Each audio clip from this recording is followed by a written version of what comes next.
Oh man, I'm probably gonna go with. All right, let's see. I think the Celtics go 7. I think that the Suns go 7, and I actually think that the Knicks go 7. So I'm gonna go with 3. Interesting. Okay, I'm gonna Two go. upsets, two road wins, and a home win. I'm gonna go 2. I might be the biased one here, but I really think that if the Sixers put together half of the effort they did in Game 5 at home, I think they have a good chance to end it today. And then I think the Knicks is one that I'm not sure they can push it. So I'm gonna go 2, but I don't know what the other 2 would be. But I think it would have to be the Suns having some life today, and the Warriors fighting off a road win. I think I'm getting plus money on 1, to be honest, at that point. If you give me the 1.5 line there, like, and I go under, Yeah, I mean, I think it's the Celtics most likely, to be honest, just because I've seen them do it before, probably. Like, I saw them do it against Milwaukee last year in the same fashion.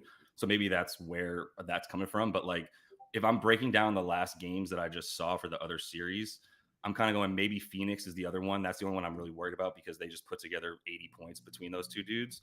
But like, I don't really like what I saw from Golden State at all, and I hate yeah. what I saw from my Knicks to have to win that game, and what I didn't see from the Heat. So like, 1, and then the second one would be maybe Phoenix Denver, but I'll take the plus money on 1. I think. Yeah, I think it's funny you mentioned that because I took his over yesterday, but my lord, Jalen Brunson sometimes looks like the only at times he looks like the only Nick that gives a shit. I'm so Yeah, there's like that I saw like the film review that someone was doing about like the game before last night where Julius Randle had like 2 or 3 turnovers where he turned the ball over and just watched as Jalen Brunson was like hustling back trying to stop 2v1s, and I was like, dude, there's one guy giving an effort, and these are like elimination games. Like, what are you doing? dude. Or like when they were trying, when Jalen Brunson was begging them to get the ball out of the net in his hands so they could push the pace. He's just like asking every time, and he's just like, "Come on, come on, come on!" And then Yeah, like, wow.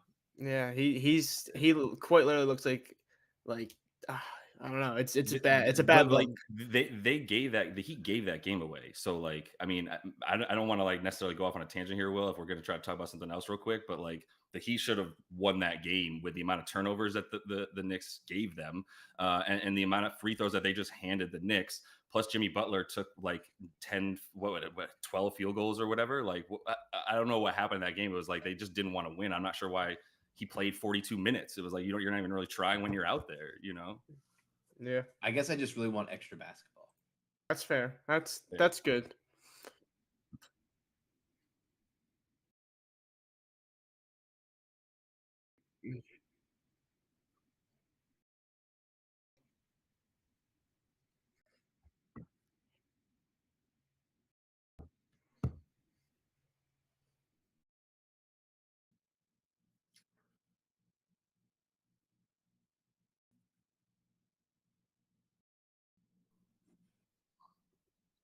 Yeah.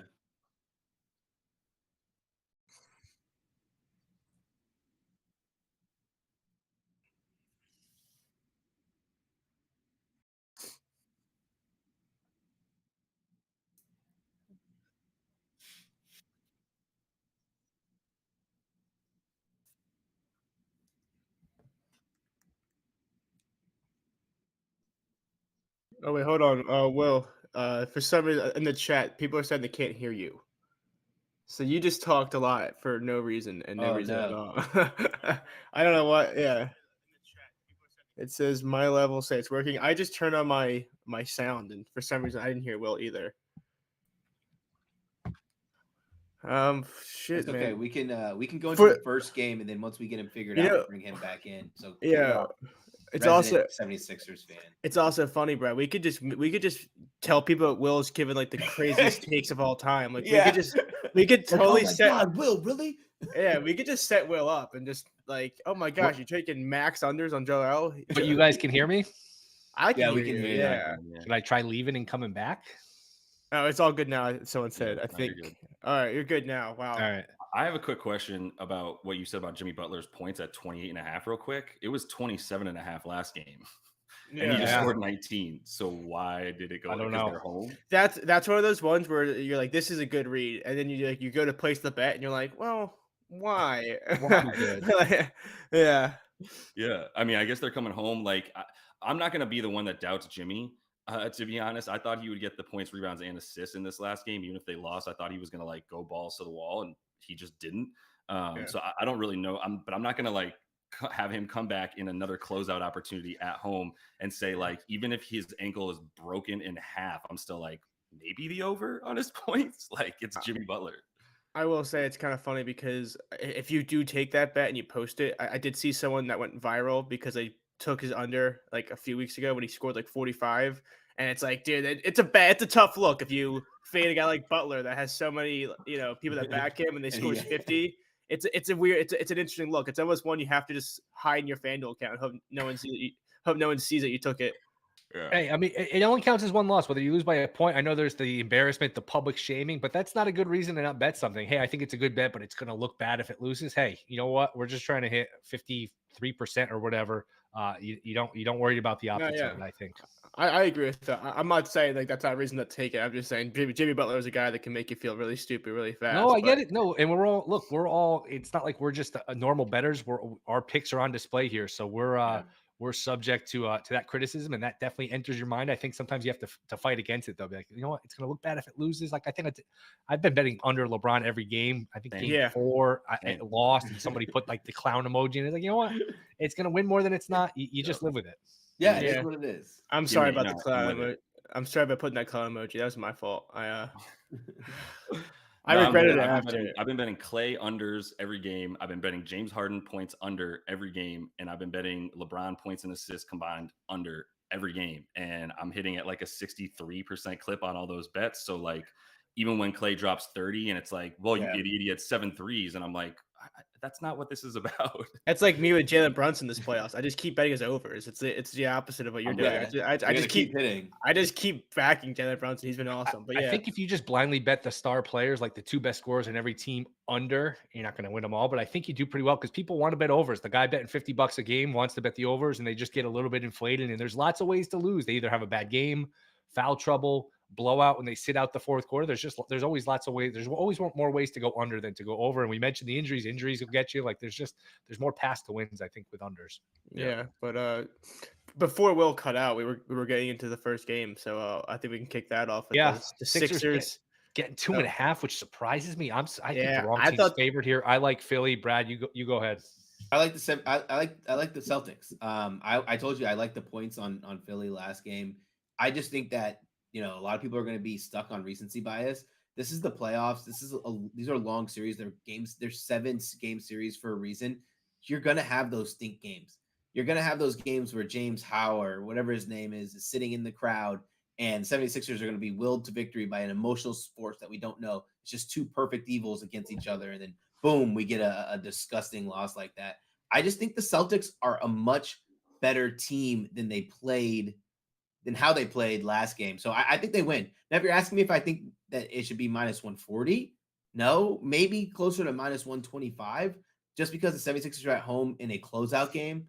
Like the chances of winning a home closeout game after you just won game 5, what was it? Like, I don't know. Someone told me it's that. It's like 75% like that, whatever. I think so. Yeah. I know 82% if it's just to win one of the next 2. But it's like it's a high stat where I don't think that's warranted, but I just think the Celtics are much better than they lead on to. I wanted to take Jason Tatum in some capacity today, and it's just nothing that I saw was playable. Like absolutely nothing. I think this is Jason Tatum's. This is his chance. Like he's been doubted. I'm a doubter. I'm a Jason Tatum doubter. You guys know that. I don't think he has the dog in him. This is his only chance to have the dog. If he doesn't have a dog in this game and goes off, like if he goes off and they lose by a bucket or 2, we can excuse that. But if he doesn't go off and they lose this game, he will forever, ever be known as the dude without a dog who lost to the 76ers when they could have won this game. I think it's a very winnable game for this team. Yeah, I took too much air out of that one, so I'll let you guys have the rest of it. Let me tell you, Brad's full of shit here. No, I'll come in as a Sixers fan and try to be a little bit biased. I think this is more of a pick'em than a 2 or 3 point spread. Like I think I expect it to be more of like a 1 point spread. Yeah, so a little surprise there. I'm still not sure if I'm going there or not, but that place is gonna be rocking. My only thing that has me looking more towards the Sixers here is less of a bias thing and more of just, I think I mentioned it twice on the show before this series, that if the Sixers were to win, especially with Joel, who's actually looking a lot more healthy than I ever thought he would. Yeah. But their big thing is the non-Joel minutes. I think they played it perfectly last game where you saw a little bit less of Paul Reed. And they went small with that Melton and Daniel House, who somehow got playoff minutes. But they went small. And if you watch, Daniel House had 5 baskets all in transition. And I think that's the way to beat Boston, is that if you're going to play that half-court offense with Joel, in those 10 minutes or 8 minutes that he's out, I think they ran the pace so well and they played small and they matched up really well in that game by doing that because Boston's not as equipped to handle a small lineup. So I think if they continue that and they keep peppering the PNR, I think they'll take it. But it's not enough for me to bet, if that makes sense. But I do think that if they can keep that up.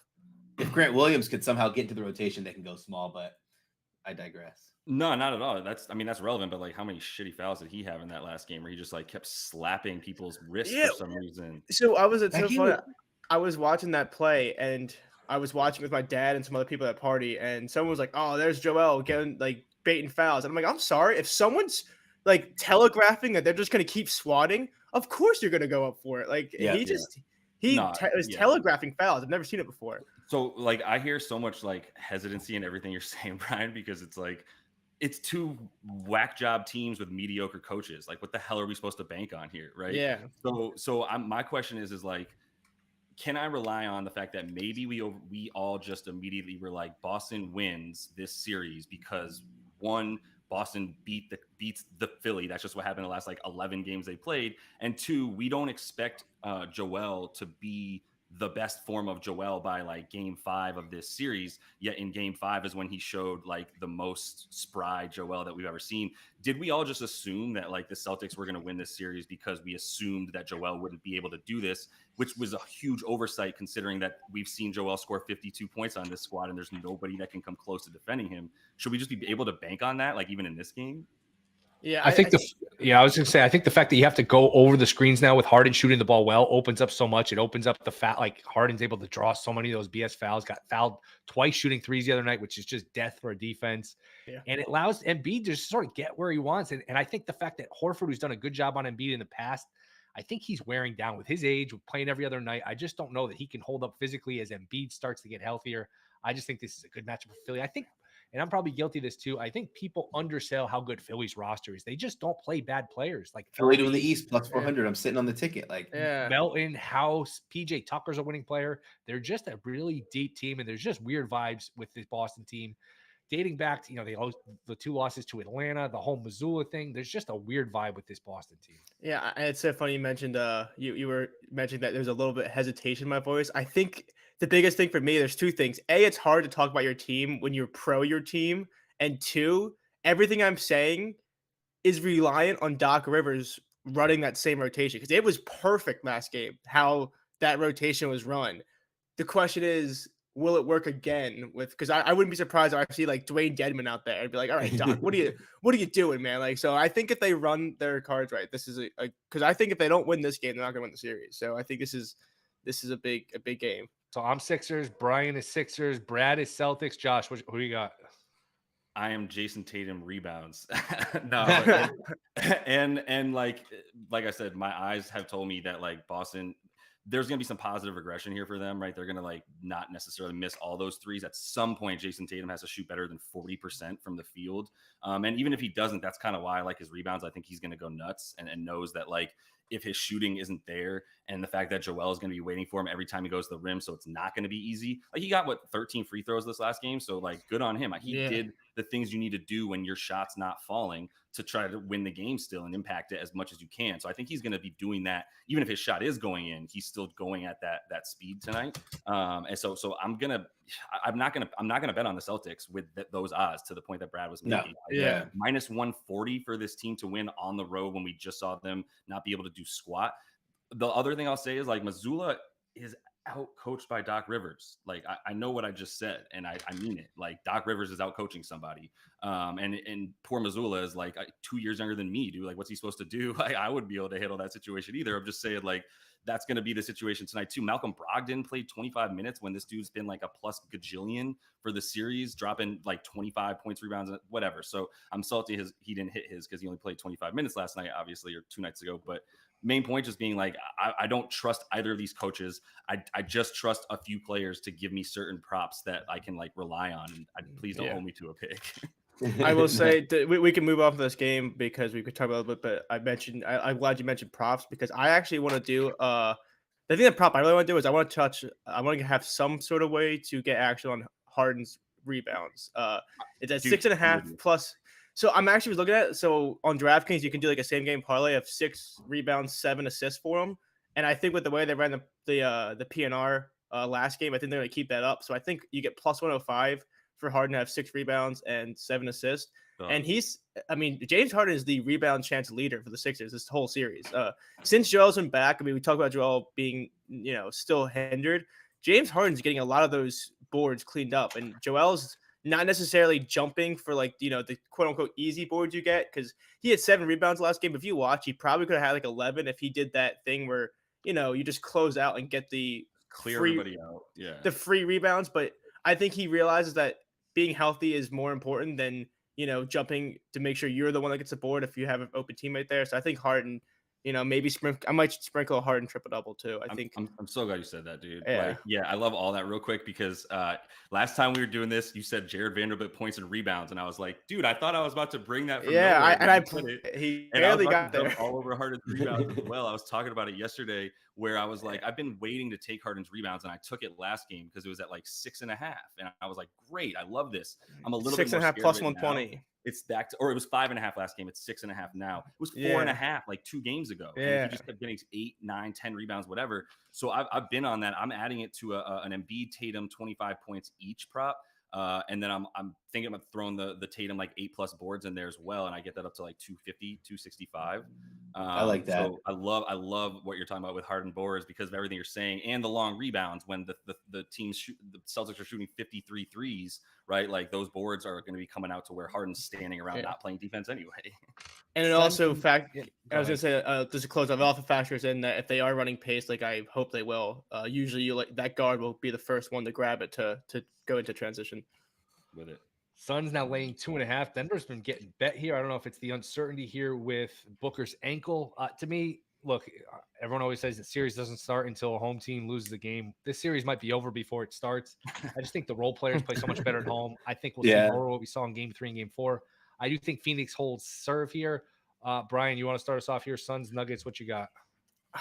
I think it's going to be one of those games where I think there's a lot of people that are flocking to Denver still as underdogs, but I think it's hard not to lean Denver here. I know the Suns are the Suns, but it's one of those things where Booker better be healthy, and I'm not betting either side of this, but I think the only thing the Suns really have so far in this series is the fact that they have to play well. It's like that elimination thing where there's definitely something to it, but roster-wise, Denver has really done a fantastic job in the series. So I'm not betting either side, but I almost think if you're taking the Suns at like -3, I don't know if simply an elimination motivation is enough for me to lay 3 points with this team. Yeah, I'm not betting this team, but I do like a prop in here. And there's no way in God's green earth that I would actually fade Devin Booker's ankle. Not directly, at least, but I am fading it indirectly with a play that can hit whether Devin Booker goes off or not. And that is with my dog Kevin Durant. Let me pull this play up real quick. All right, I'll be right back. My camera's acting up. I'm just letting people know if I black out for a second. Cool. You're good.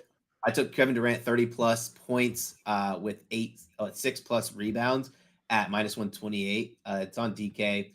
Listen, Kevin Durant, even in the game, what was that last game where he didn't hit his point total?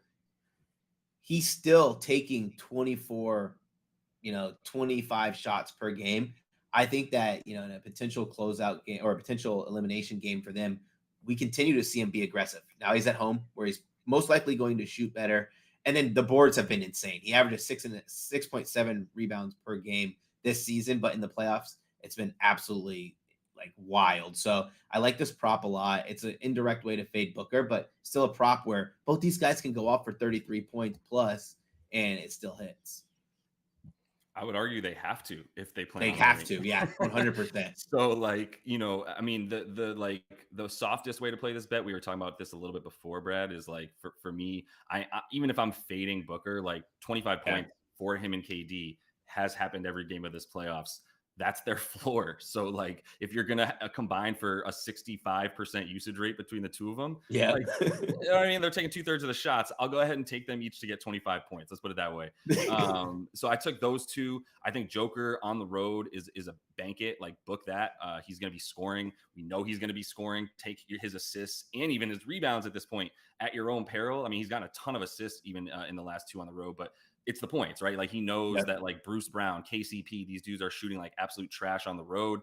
Jamal Murray's been fine on the road. And then, Aaron Gordon and Michael Porter Jr. have done their thing as well. So like they've got a nice four, but Joker knows he needs to go over 30 at that point without the help of like guys like Christian Brown, even chipping in like 6 points here or there. He's going to have to fill those points. And if you watch him go up against DeAndre Ayton after playing a 2-man game with Jamal Murray, it's like playing against me out there, dude. It's be the same exact level of defense, that an opportunity to stop him. So I throw him in there too. And then, yeah, if you want anything else with it, great. But I think, those three things together, I think I threw one more thing on there too. Oh yeah. I love the over. So once again, I'm not really going to be beholden to like who's pulling out this win. I think it is close for a reason. I think 2.5 is probably around what's fair. But once again, to Brian's point, like I don't want that laying 3 against this Denver team. If one more reserve for Denver plays above his medal, then like they should be good to be able to be much closer in this game, probably pull it out. So I like the over though. Like these points are going to come. These teams are going to play fast. They're going to try to force the ball out of Book's hands again, I would imagine, to a degree, which is just going to keep the ball moving and shots going up pretty quick. So like I love the over, and I'm adding that to a bunch of these player props and parlays that I'm making. I worry a little bit. I was on the over a bunch in this series. I just think as the series goes on, the only thing that would keep me off of it is these series tend to slow down. Hey, we're facing elimination.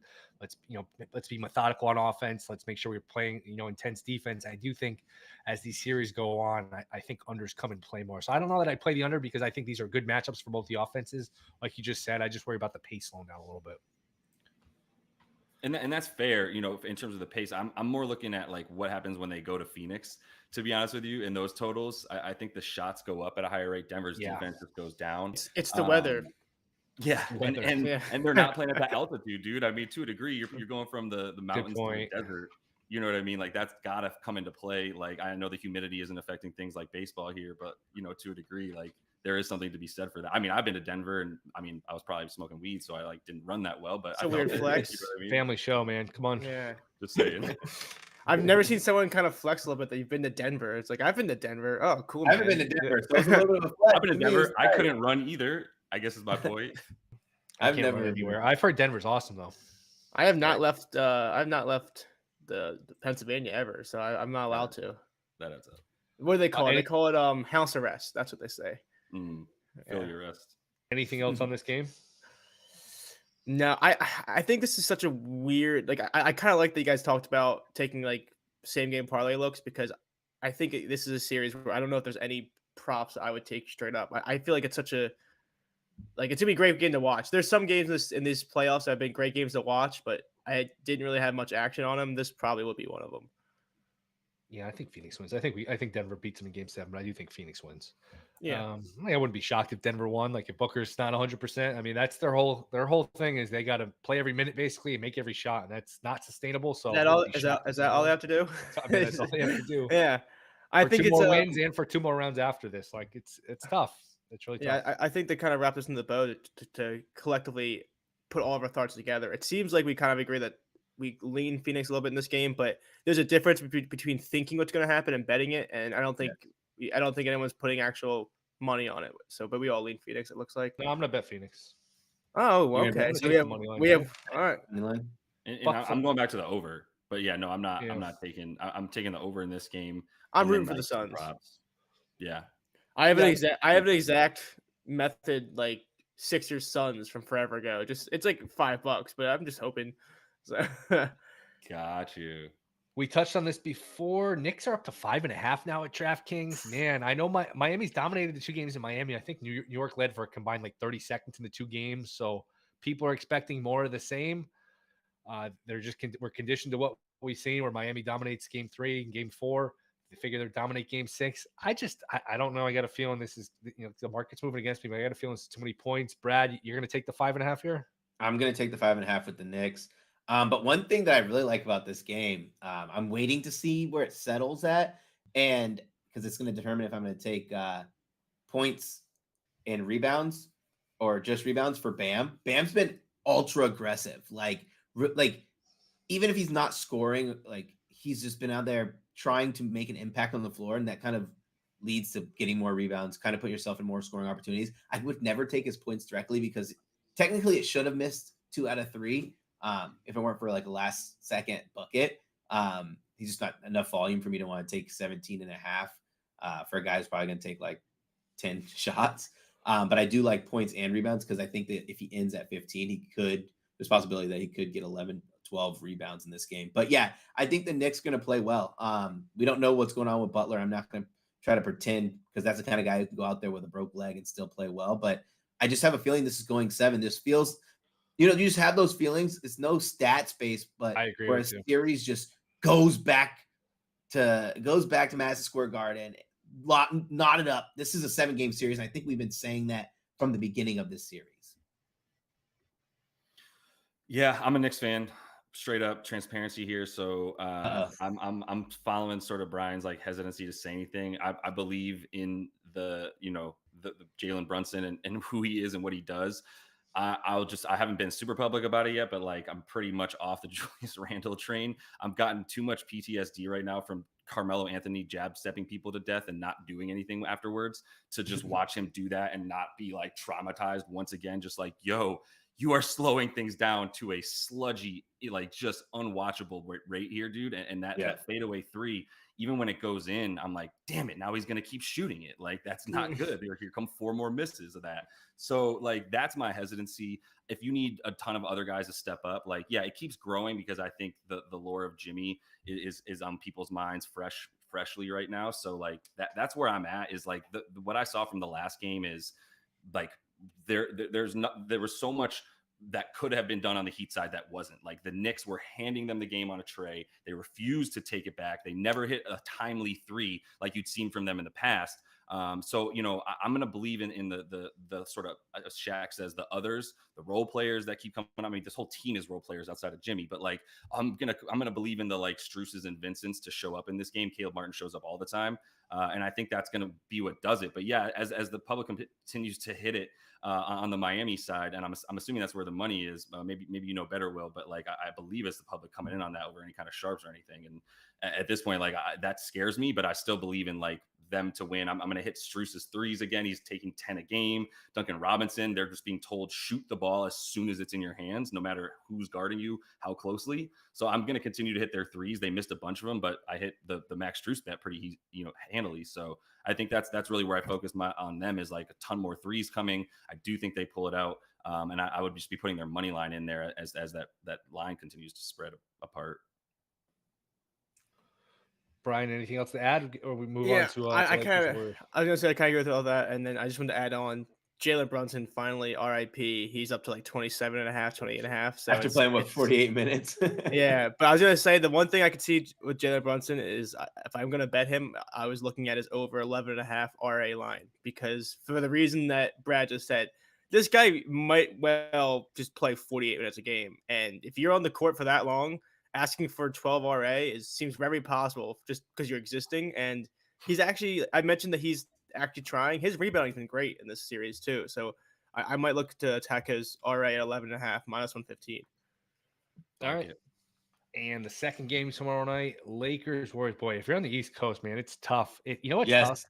Staying up till 1 o'clock in the morning. You either hit your bet, you're excited, it's hard to fall asleep, or if you lose, it's just you need to unwind after these games for a little bit, and the games end a little before 1. 1 goes to 1:30, and if you wake up early, man, it's burning the candle at both ends. It gets exhausting. So I need a load management day. I wish there was just one game where I go to bed early and there weren't any games, but this should be a fun one. Both these teams are running on fumes. The Lakers, here's what I'll say about this series. It has mirrored the Memphis series so much.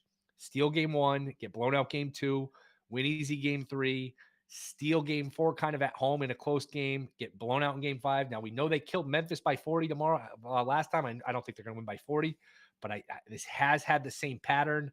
I would lean towards the Lakers tomorrow. I do like the Lakers tomorrow. Davis looks like he's good to go. Brian, start us off here. Lakers, Warriors. Do we get a game 7?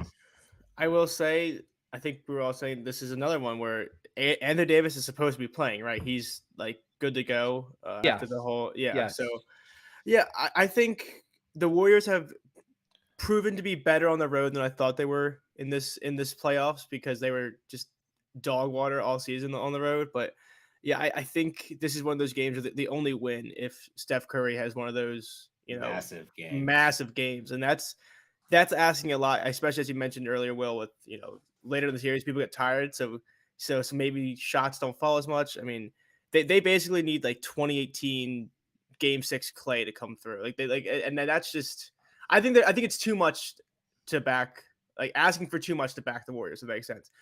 Can they win this? I believe they can, but you're going to need one of those patented, games from one of those two guys that we saw like 6 years ago. Lakers probably going to get the whistle at home too after politicking. Kirk politicked before Game 5. They got the calls. I thought Golden State got a good whistle last time. I think Lakers get the whistle tomorrow. Josh, what do you got? Yeah, that was a big part of it. That would be my fear for the Warriors. Like, it comes down to this. Like, the Warriors have shown us so much craziness and overachieved in so many different situations where somebody like Clay and or Steph, or I don't know, somebody else, like even a Wiggins who came up big last night, has a huge game in a way that like they just play above their pay grade in a way that we couldn't really predict. But everything says that the Lakers should win this game if Anthony Davis is playing. If Anthony Davis is playing and healthy and at his best, then I'm definitely saying that this game gets closed out. If the Dubs are going to have to rely on Steph to go for 40 plus easy, and they need Clay to score more than 10, like at this point, does he have another 30-point game in him like he did once in this series? It doesn't seem like he can do it more than once in a series at this point. So like you're asking for a lot more from guys than what should be expected of them for them to win this game. That's why I would lean Lakers. And I want to know more about Anthony Davis. I just got a couple of alerts that I'm going to read for sure when we're not doing this to know how he's doing. It sounds like he's going to be okay because he didn't even really have a concussion. So that's why like I'm going forward with that understanding. Like, I got the Lakers winning Game 6 really. Yeah, I was going to say it was Steph Curry and Klay Thompson. Their 3-point lines are both set at 4.5. The question becomes, are they going to make them? They're going to take 15 each, but that's going to be the big thing. Is the question? Yes, that is literally the bet, Ryan. So yes, that is the question. Well, I'm saying in terms of them winning, I'm saying that their lines are set so high for a reason, but that's going to be the only thing that's going to carry. They're taking like 50% of their shots from three. They're just living. I mean, it's obviously that's what they've been doing for years, but it's like in this series, it's even worse. I mean, they're not necessarily challenging the rim with AD or Braun at the rim as much, and they're just chucking. I mean, you saw the video of Steve Kerr losing his mind when Clay pulled up from like 80 feet with down one with like a minute left. But they're opting for deep threes and mostly threes. They're not really looking to probe inside. It's crazy. That shot was wild, and that's part of my thing here where I'm looking at Game 5 and I'm going like, the Dubs had how many more free throws than the Lakers, right? Like they had I just had it up. They had a ton more free throws. Just that's the main point. Even though Steph had 0, but yeah, that's not going to continue to happen again. I think it's more likely that's Clay's missing threes than that the Lakers get out free throwed by the Warriors, who are one of the worst in the league. So all the things that happened for them to win the last game like need to happen again to that degree. I don't know if I buy it. So, or it was even free throws. I'm sorry. I was looking at the Knicks and the Heat. The fact that they had each 15 free throws though is a huge win for the Warriors, who are one of the worst at getting to the line and let you get to the line like it's a parade. So that's not going to happen again either, right? So I think it's just more likely that the Lakers progress positively, and then the Dubs regress from that game, and then it's not even a question at that point. Anything else for you, Brad? No, but I do want to give this play out here. It's a golf play because it starts in 6 minutes. I'm taking Scotty Scheffler under 67.5 strokes today. So the line was set at 67.5 with the presumption that it would be raining by his tee time. It's only a 15% chance of rain. Looks solid. The course is pretty soft. FanDuel should still have it up unless they took it down because it didn't end up raining. I locked it in offshore, but it should be widely available. Okay. He should. So yeah, they took exact rounds down already on FanDuel. I'll post it in my channel when I find the exact one, but for those who are looking now. I like that bet a lot. It's going to be soft. I think he goes out there, fires 6 under. Like Adam Scott played a semi okay round, like from a viewing perspective, shot at 62. All right, one last thing before we get out of here. Goldboys Live, Picket Sports series props. If you had to bet one, I'll read the lines, and everyone has to give you one they have to bet. Series prices: Sixers minus 175, Celtics plus 145, Nuggets minus 425, Suns plus 330, Heat minus 400, Knicks plus 310, Lakers minus 235, Warriors plus 195. Brian, what's the best bet there? I want to be biased. I'll take this. I think the Sixers have a good chance to. If I had to bet one, that's the one I think they can finally close out their demons. Brad, I'm just going value here and taking the Warriors. I don't think that the Warriors win. Was it tonight? Tomorrow? But at plus 188, I don't want to lay minus 225 on the Lakers, minus 480 on the whatever. And I don't trust the Celtics to win back-to-back games is my biggest issue there. So yeah, go ahead and give me the Warriors if I had to bet. I hate to do this, but go ahead. I think there's like breaking news that Embiid might sit game 6. No way. I just literally someone sent me that while you were saying I gotta be biased here about the Sixers winning, Brian. I'm like, hold up, wait. Who's reporting that? I just got sent it. I gotta look. Hold on. If this is true, I will sell my tickets so fast. Like somebody actually reported this? I'm looking again. I mean, there seems to be questions. Shams doesn't have anything. Shams gonna wait till last minute. Well, because he's listed as questionable on the injury report now with a knee. Shams doesn't have anything. Woj doesn't have. No, it's the official NBA injury report that he's listed as questionable. Yeah, I mean, I'm not. He lived on that. We knew about that. He lives on. That's his favorite place to be. Yeah. Him and LeBron love to be on. Oh, I'm seeing a lot of that. That's what I'm saying. Wow, I just typed this on just Twitter searching, and I'm seeing a lot of people say he might not play tonight. That's what I'm saying. Yeah. Whoa. It's scuttlebutt. They're not accounts that I'm verifying, but that's pretty crazy. Yeah. Anyway, I mean, until something to keep in mind is you're talking about series bets there, because like I like the Sixers at minus 140 as well. Is that what it was, right, Will? For them to win. Sixers are minus 175. 175. I mean, I like them to win one of the next two. If Embiid's going to play like that, I think he can. If he does sit this game, they're like, shit, he can just do it again in the game. I don't know. I'm not going to touch that. But like, that's what I was going to say before I heard that news. And then the other one, I mean, minus 235 for the Lakers to win one of the next two as well. Like, feel pretty good if AD is healthy. I know it's not great price, but not really feeling the dubs right now as much. Yeah, I would look at Knicks, and there's a plus 350. I just see it Bet Rivers, and that to me is interesting because I think they have a good shot with Butler maybe not being 100%. And then Suns plus 330. Like, if they win tonight, who knows? You get a lead in game 7, you can sort of name your profit. So yeah, either one of those I think are interesting. All right, anything else before we get out of here? No, let's hope for more game 7 so we have more basketball. Yes, please. Let's hope for our bets to win. I mean, all things being equal, I want game 7s, but I obviously root for our bets first. And good luck with all your bets. Josh, Brad, Brian, thank you guys. Thank you to Picket Sports. Check out our shows throughout the week. We will see you next time.